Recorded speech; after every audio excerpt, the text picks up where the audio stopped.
Bienvenue à toutes et à tous, bienvenue dans cette nouvelle chapitre intitulé Introduction à PHP.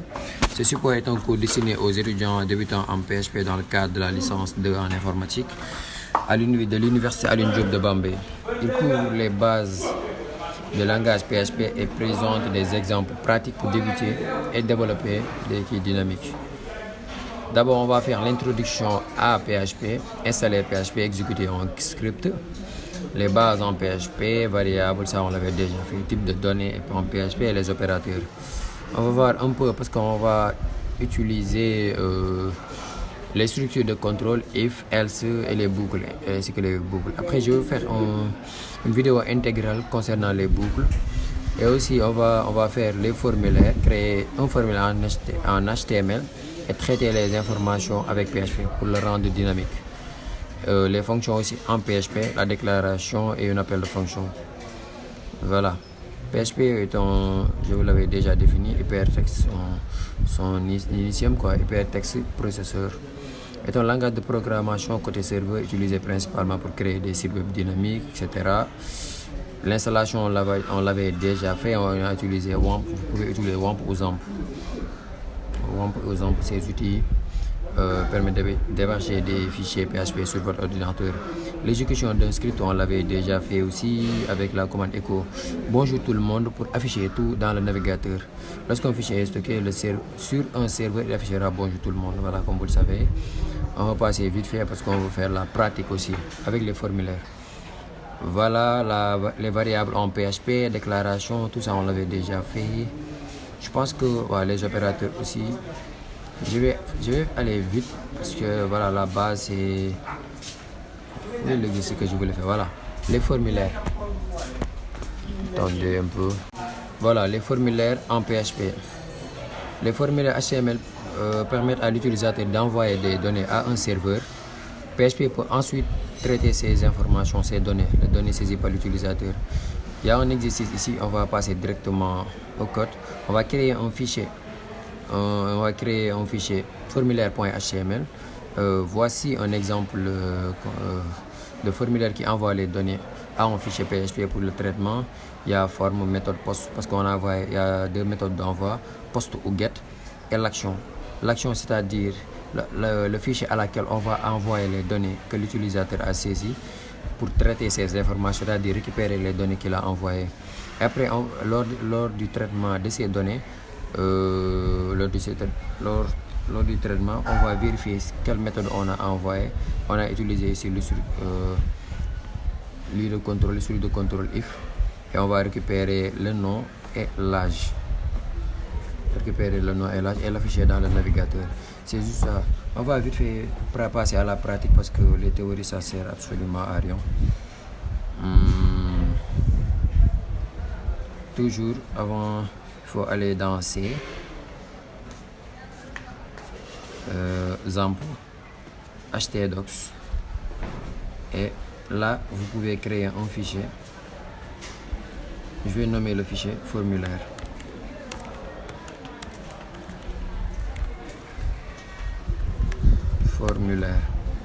Je vais entrer dans ce fichier et taper ici cmd pour l'afficher dans VS Code, dans notre éditeur de texte.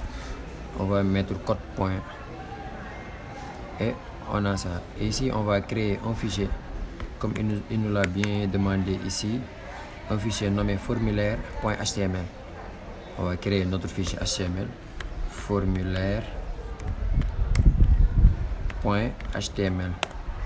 Et dans ce formulaire, si vous tapez directement HTML5, il va vous afficher la structure. Et on va l'appeler ici comme docteur formulaire. Maintenant, pour créer un formulaire, on va mettre H1, le titre, formulaire. Là, on va essayer de voir qu'est-ce on va voir dans notre navigateur. Et avant d'oublier, il faut aussi allumer votre XAMPP. Si vous tapez ici XAMPP, il faut d'abord allumer le serveur Apache. Voilà. Dans une autre vidéo, on va utiliser ensuite MySQL, mais pour l'instant, on va juste allumer le serveur Apache. Et dans le navigateur, on va taper juste localhost / formulaire, parce qu'on avait appelé le fichier formulaire, et dans formulaire on va voir formulaire.html, ce qu'on avait mis en H1. Maintenant il nous a demandé de créer un fichier formulaire. Dans l'éditeur de code on va écrire forme,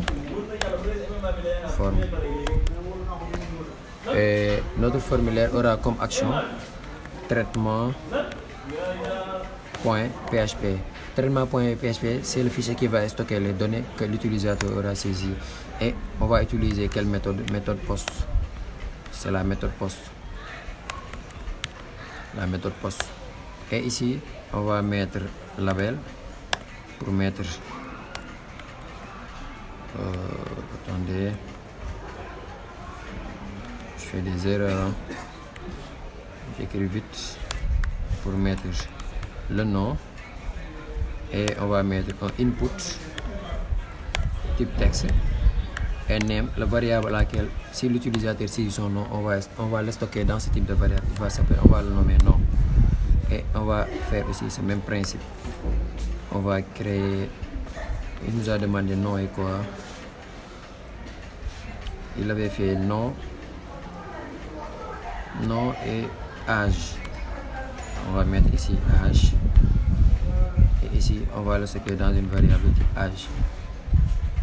On va aller regarder pour voir dans notre navigateur. On réactualise, vous voyez, on a nom et âge. Maintenant on va créer un bouton de soumission pour que l'utilisateur envoie ses données. On va mettre type input type submit, et la valeur, ça sera envoyé.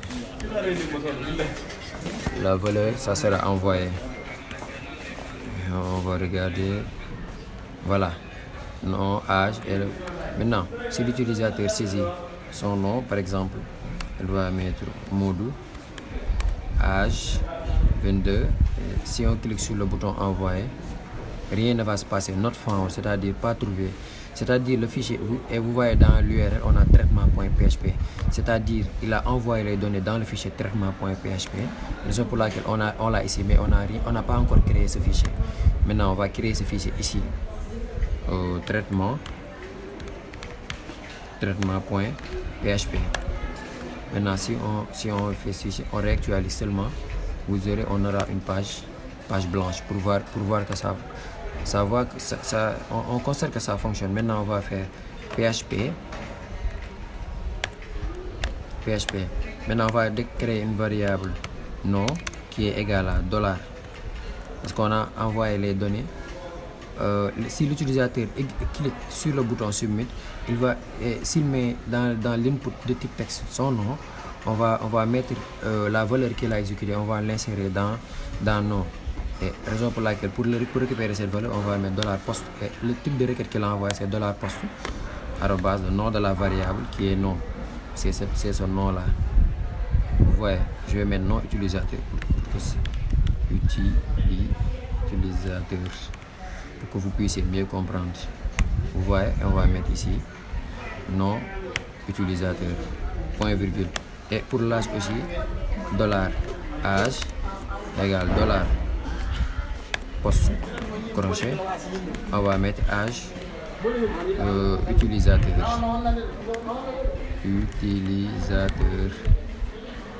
point virgule. Comme ça, ici aussi on va mettre âge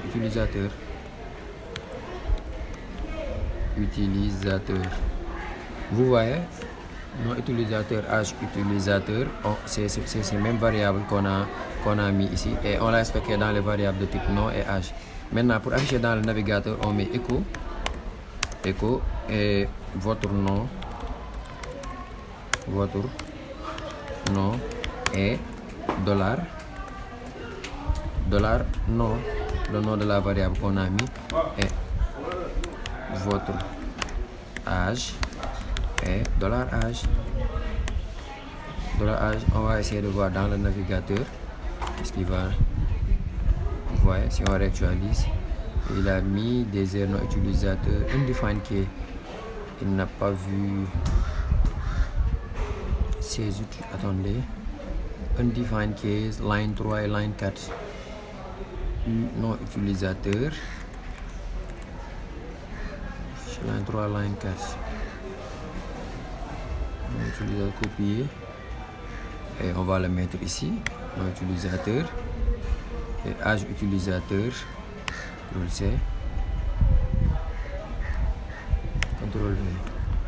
S. Si on réactualise, attendez, on va mettre ici Modou et ici 22 pour voir. Si on envoie, vous voyez, on a votre nom est Modou et votre âge est 22 ans. On a récupéré ces deux informations là. Maintenant, avec ça, on n'a pas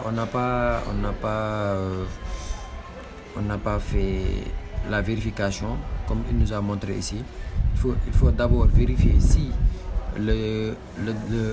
la méthode qu'on a envoyée avec notre formulaire est de type POST. C'est-à-dire la méthode qu'on a envoyée comme ça, s'il est de type POST. Comme vous le voyez ici, on a envoyé les données avec la méthode POST. Il est préférable d'envoyer les données de type POST. Sinon, si vous mettez GET, il va mettre ces informations dans le navigateur. Or, c'est pas sûr. Par exemple, si vous vous connectez dans votre compte bancaire et vous mettez votre nom ainsi que votre mot de passe, c'est pas sûr qu'il l'affiche dans le navigateur. Attendez, je vais vous montrer. Si j'utilise GET et j'envoie les données, par exemple, si je réactualise, je mets par exemple Modou, je mets 22 ans, comme 11 ans par exemple. Vous voyez, les données sont envoyées dans l'URL. Or ça, on veut pas que ça se fait. Raison pour laquelle, pour la vérification de ça, il faut d'abord mettre le circuit de contrôle if local. If, on va mettre tout ça à l'intérieur d'abord. On va mettre if la méthode de requête qu'on a envoyée égale à poste. Et bon, désolé, ici il y a trop de bruit parce que là où je suis dans le campus, mais j'ai aussi aidé les étudiants pour qu'ils s'améliorent avant leur examen. Bientôt ils vont faire des examens. Voilà, c'est juste une vidéo vite fait là que je vous fais. Bon, je disais, voilà, il faut vérifier la méthode qu'on envoie dans notre serveur s'il est de type POST. S'il est de type POST, vous allez récupérer le nom et l'âge et l'afficher. Et maintenant, on va mettre else, genre sinon, on va écrire echo. Il est préférable d'utiliser, comme ça on n'aura pas d'erreur, utiliser la méthode GET, la méthode POST. CTRL S. Maintenant, si on vérifie à nouveau, vous voyez, il est préférable d'utiliser la méthode POST. Comme ça, on a une erreur qu'on peut traiter avec nous-mêmes. C'est nous-mêmes nous avons géré les erreurs. Et si on met ici POST, et on réactualise, attendez, je réactualise ici, je mets encore Fatou par exemple, et ici 22, on envoie. Vous voyez, votre nom est Fatou et votre âge est 22 ans. Vous voyez, c'est aussi simple que ça. Il n'y a pas de... Après, dans une autre vidéo, je vais faire l'enregistrement, genre le CRUD dans la base de données. Comme ça, on va utiliser les bases de données parce que ça sert à rien de faire tout ça hors de ne pas le pratiquer. Vous voyez, actuellement, j'ai pas trop de temps, raison pour laquelle j'ai pas fait ces temps-ci mes vidéos. Ce sont des examens qui m'ont un peu pris. Mais bon, merci pour votre compréhension. Et si vous avez des questions, n'hésitez pas à le poser dans les commentaires. Comme ça, je vais répondre à toutes vos questions. Et je vais même vous donner un exercice, c'est-à-dire un aperçu vite fait avant que je fasse une autre vidéo. Vous allez créer un formulaire ayant le login, le mot de passe, et vous allez récupérer ces données. Vous voyez. Et si même vous pouvez même faire des essais pour essayer de l'enregistrer dans la base avant que je fasse d'autres vidéos. Allez, merci, chill. N'hésitez pas d'abonner et d'activer la cloche de notification. Allez, chill.